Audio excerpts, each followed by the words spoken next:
त्या ठिकाणी असलेला असंतोष आणि मोठ्या प्रमाणातली गर्दी आपण पाहिली। दुसऱ्या बाजूला रस्त्यावर लागलेल्या लांब रांगा, यानंतर आधी जे राजकीय नेते त्यांच्या प्रतिक्रिया समोर येतात। अखिलेश यादव नेमकं काय म्हणालेत आपण पाहूया। कौन सी सरकार है ये? कौन सी सरकार जो सबका साथ सबका विकास की बात कर रही है? आप बच्चों की सुनना नहीं चाहते। सरकार है कि अहंकार है आपके अंदर?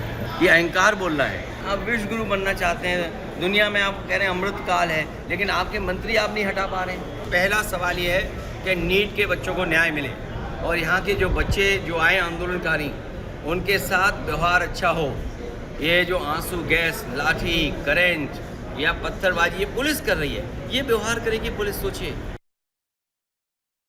यावेळेस नवी दिल्लीमध्ये कशा पद्धतीनं वातावरण जे आहे ते तापलेलं आहे। पोलिसांनी अश्रुधुराच्या नळकांड्या आंदोलकांवर फोडल्यानंतर मात्र या ठिकाणी वातावरण चिघळलेलं आहे।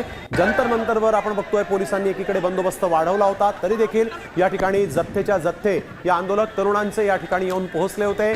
संसदेपर्यंत हा मार्च जाणार होता, तो रोखण्याचा आटोकाट प्रयत्न झालेला आहे, तरी देखील हे आंदोलक विद्यार्थी जे आहेत ते संसदेच्या दारापर्यंत येऊन पोहोचले आणि मग मात्र परिस्थिती नियंत्रणाच्या बाहेर गेल्यानंतर पोलिसांनी आपलं शेवटचं अस्त्र उगारलेलं अश्रुधुराच्या नळकांड्या इथं फोडण्यात आल्या। आंदोलक विद्यार्थ्यांना पांगवण्यासाठी या ठिकाणी हर एक प्रयत्न प्रशासनाच्या वतीनं, सरकारच्या वतीनं झालेले आहेत आणि तरी देखील आपण बघतोय या ठिकाणी अद्याप हे आंदोलन सुरू आहे। पोलिसांच्या लाठ्या काठ्या झेलूनही हे आंदोलक विद्यार्थी जे आहेत ते या ठिकाणी आपण बघतोय की आंदोलनामध्ये सहभागी झालेले आहेत। एक अत्यंत महत्त्वाचं खरं तर हे दृश्य, काही पोलीस जे आहेत ते या ठिकाणी जखमी झाल्याचं देखील दिसतंय, तर काही आंदोलक विद्यार्थी मोठ्या प्रमाणात या ठिकाणी गर्दी उसळल्यानंतर आंदोलकांवर लाठीचार्ज झाल्यानंतर जखमी झाले होते, बेशुद्ध पडले होते। त्यांना मग तातडीनं या ठिकाणाहून दूर नेण्याचा प्रयत्न झालेला आहे, परंतु संसदेच्या परिसरात या क्षणाला एक सगळ्यात महत्त्वाचं म्हणजे परिस्थिती ही चिघळत चाललेली आहे आणि आता आपण बघतोय की कशा पद्धतीनं हे आंदोलन जे आहे ते उग्र रूप धारण करत आहे। परंतु गेल्या अनेक दिवसांपासून जर कधी अशा पद्धतीनं वातावरण बिघडत होतं तर मात्र यावर या सगळ्या वातावरणाचा अंदाज घेऊन त्यावर उपाययोजना का केल्या गेल्या नाही हा एक प्रश्न सर्वसामान्य भारतीय विचारतायत। गेल्या अनेक दिवसांपासून, महिन्याभरापासून या ठिकाणी आंदोलनाची संपूर्ण तयारी होती।